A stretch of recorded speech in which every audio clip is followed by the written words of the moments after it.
Luc, chapitre 20. Un de ces jours-là, Jésus enseignait le peuple dans le temple et annonçait la bonne nouvelle.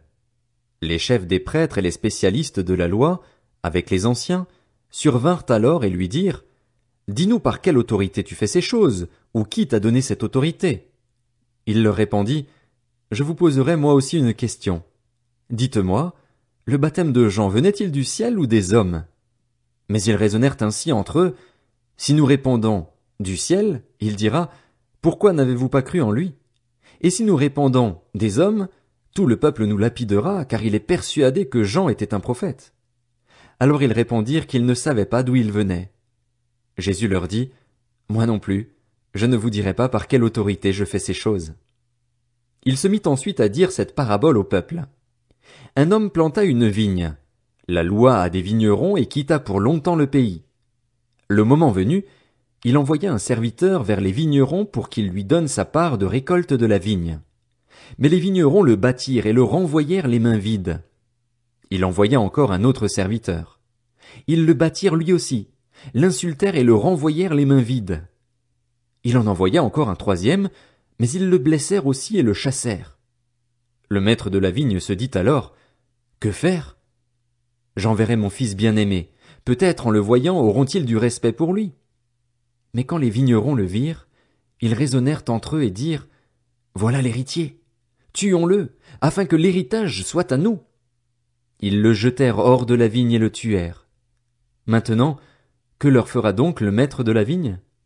Il viendra, fera mourir ses vignerons et donnera la vigne à d'autres. En entendant cela, ils dirent: Certainement pas. Mais Jésus jeta les regards sur eux et dit: Que signifie donc ce qui est écrit? La pierre qu'ont rejetée ceux qui construisaient est devenue la pierre angulaire. Toute personne qui tombera sur cette pierre s'y brisera, et celui sur qui elle tombera sera écrasé. Les chefs des prêtres et les spécialistes de la loi cherchèrent à l'arrêter au moment même, mais ils redoutaient les réactions du peuple. Ils avaient compris que c'était pour eux que Jésus avait dit cette parabole. Ils se mirent à observer Jésus, et ils envoyèrent des hommes qui faisaient semblant d'être des justes pour le prendre au piège de ses propres paroles, afin de le livrer au pouvoir et à l'autorité du gouverneur. Ils lui posèrent cette question: Maître, nous savons que tu parles et enseignes avec droiture et que tu ne tiens pas compte de l'apparence, mais que tu enseignes le chemin de Dieu en toute vérité. Nous est-il permis, ou non, de payer l'impôt à l'empereur? Jésus discerna leur ruse et leur répondit: Pourquoi me tendez-vous un piège? Montrez-moi une pièce de monnaie. De qui porte-t-elle l'effigie et l'inscription? De l'empereur, répondirent-ils. Alors il leur dit: Rendez donc à l'empereur ce qui est à l'empereur et à Dieu ce qui est à Dieu. Ils ne purent pas le prendre en défaut dans ce qu'il disait devant le peuple. Étonnés de sa réponse, ils gardèrent le silence. Quelques-uns des Sadducéens, qui disent qu'il n'y a pas de résurrection, s'approchèrent et posèrent à Jésus cette question: Maître, voici ce que Moïse nous a prescrit. Si un homme marié meurt sans avoir d'enfant, son frère épousera la veuve et donnera une descendance à son frère. Or, il y avait 7 frères. Le premier s'est marié et est mort sans enfant. Le deuxième a épousé la veuve et est mort sans enfant. Puis le troisième l'a épousée. Il en est allé de même pour les 7. Ils sont morts sans laisser d'enfant. Enfin, la femme est morte aussi. À la résurrection, duquel d'entre eux sera-t-elle donc la femme? En effet, les 7 l'ont eue pour épouse. Jésus leur répondit: Les hommes et les femmes de ce monde se marient, mais celles et ceux qui seront jugés dignes de prendre part au monde à venir et à la résurrection ne se marieront pas. Ils ne pourront pas non plus mourir, car ils seront semblables aux anges, et ils seront enfants de Dieu en tant qu'enfants de la résurrection.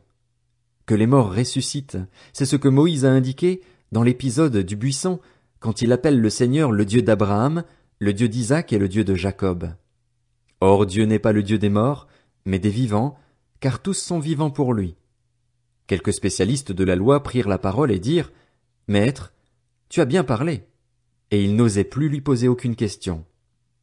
Alors Jésus leur dit: Comment peut-on dire que le Messie est le fils de David? David lui-même dit en effet dans le livre des psaumes: Le Seigneur a dit à mon Seigneur: Assieds-toi à ma droite jusqu'à ce que j'aie fait de tes ennemis ton marchepied. David l'appelle donc Seigneur. Comment peut-il être son fils? Tandis que tout le peuple l'écoutait, il dit à ses disciples, « Méfiez-vous des spécialistes de la loi qui aiment se promener en longue robe et être salués sur les places publiques. Ils recherchent les sièges d'honneur dans les synagogues et les meilleures places dans les festins. Ils dépouillent les veuves de leurs biens tout en faisant pour l'apparence de longues prières. Ils seront jugés plus sévèrement.